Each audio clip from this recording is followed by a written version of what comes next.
आपका आपके अपने show gate enlighten with doctor Rohit Ahuja में आज न बात होगी संघर्ष की न प्रयास की। आज बात होगी सिर्फ और सिर्फ विश्वास की। आज मैं आपको बताऊंगा कि विश्वास की ताकत और विश्वास का चमत्कार क्या होता है। तारीख 26 जनवरी 2001, शहर भुज, गुजरात। 26 जनवरी का दिन और एक छोटा सा बच्चा सेजल जो कि मात्र 7-7.5 साल का था, वो अपनी कक्षा में जा रहा था, अपने स्कूल में जा रहा था परेड में पार्टिसिपेट करने। उसके पिताजी उसे अपने स्कूटर पर लेकर निकले और स्कूल छोड़ा और छोड़कर बच्चे ने कहा, पापा आप कितने बजे मुझे लेने आओगे? तो उसके पापा ने कहा, बस जैसे ही खत्म होगी परेड में 12 बजे लेने आ जाऊंगा। कहता है, पापा अगर आंधी आ गई तो, तूफान आ गया तो फिर क्या होगा? उसके पापा कहते हैं, बेटा आंधी आ गई तूफान आ गई तो भी मैं लेने आऊंगा। तो फिर वो पूछता है, पापा अगर बारिश आ गई तो? वो कहता है, पापा बेटा तू चिंता नहीं कर, अगर बारिश आई मैं तो भी लेने आऊंगा। फिर वो कहता है, पापा अगर आप नहीं आए तो? उसके पिताजी उतरते हैं और उसे अपनी बाहों में भरकर कहते हैं कि जब तक आसमान में सूरज और चांद रहेगा तेरा पापा तेरे को लेने आएगा बेटा। और ये कहकर सेजल स्कूल चला जाता है और उसके पिताजी अपना स्कूटर स्टार्ट कर ऑफिस की तरफ आगे बढ़ते हैं। यकायक उस दिन भारत का सबसे भीषण भूकंप आता है, यानी कि अर्थक्वेक आता है और सारा शहर सीमेंट के कब्रिस्तान में तब्दील हो जाता है।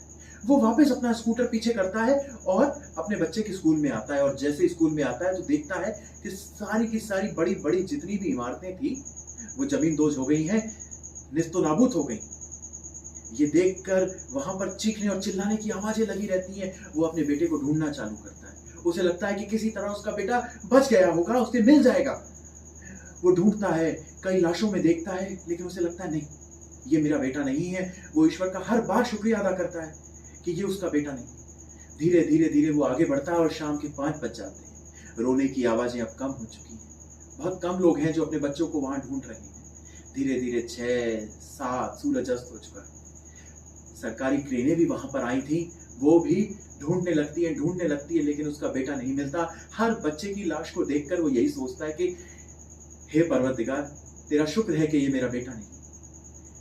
तो धीरे धीरे धीरे रात के 10 बज जाते हैं, क्रेनें चली जाती हैं। वहां पर 1-2 माँ बाप रह जाते हैं, लेकिन वो हिम्मत नहीं हारता। वो 11-12 बज जाते हैं, वो अपने बेटे को ढूंढता रहता है। और अचानक जब वो एक जगह बैठ जाता है थक कर, उसके बाद वो फिर हिम्मत जुटाकर ढूंढने निकलता है तो वो गिर पड़ता है। और जैसे ही वो गिरता है तो उसकी नजर चांद के प्रतिबिंब पर पड़ती है जो कि एक पानी में उसे दिखाई देता है। और वो देखकर उसे याद आता है कि उसने अपने बेटे को कहा था कि जब तक आसमान में चांद रहेगा तब तक तेरा पापा तेरे को लेने आएगा बेटा। तब वो जोर से चिल्लाता है, सेजल सेजल सेजल तुम कहां हो? यकायकी एक बड़े से पत्थर के पीछे से आवाज आती है, पापा पापा मैं यहां हूं पापा। वो जाता है, उस बड़े से पत्थर को उठाता है तो उस बड़े से पत्थर के नीचे एक सुरंग टाइप की होती है जिसमें उसका बेटा और 2 लोग। उसका बेटा निकल के आता है और अपने पापा से पहली बात पता है क्या कहता है? वो कहता है, पापा आपने तो कहा था 12 बजे आओगे, अभी तो रात के 12:30 हो रहे पापा। दोस्तों साथियों, वो ये नहीं कहता कि पापा भूकंप आया, आप बचे तो नहीं, आपने इतनी मेहनत कैसे? उसे सिर्फ इस बात पर विश्वास होता है कि उसका पापा उसे 12 बजे लेने आएगा। सिर्फ अपने पिता की एक छोटी सी बात पर विश्वास हो जाता है दोस्तों, सिर्फ एक छोटी सी बात पर। इसी तरह वो अपने पिताजी को गले लगा के कहता है, पापा ये पूजा, ये मेरी दोस्त मेरे को कहती है पापा नहीं आएगा तेरा, अब हम सब मर जाएंगे। लेकिन मैंने कहा नहीं, जब तक इस आसमान में चांद रहेगा ना तब तक मेरा पापा मुझे लेने आएगा। दोस्तों इस पूरे दृष्टांत में जीत किसकी हुई? जीत हुई उस बच्चे के विश्वास की। उस बच्चे के विश्वास ने उसके पिता की जान बचाई, अभी तो उन लोगों की भी जान बचाई जो उस बच्चे के साथ थे। दोस्तों 2 दिन पहले जब 12वीं का रिजल्ट निकला तब कई बच्चों ने सुसाइड कर लिया। लोगों के बॉयफ्रेंड उन्हें छोड़ जाते हैं, लोगों की गर्लफ्रेंड उन्हें छोड़ जाती है, लोग सुसाइड कर लेते हैं, अपने आप को जीवन खत्म कर लेते हैं, इतने निराश हो जाते हैं। क्या हमारे उस परम पिता परमेश्वर पर विश्वास होना चाहिए जिसने हमें जीवन दिया, इतना खूबसूरत जीवन दिया? हमारा उस पर विश्वास कम हो जाता है दोस्त। सिर्फ और सिर्फ विश्वास ही तो वो चीज है जो हमें जीने की आस ही नहीं देती है, बल्कि हमें आसमान में छेद करने की भी ताकत देती।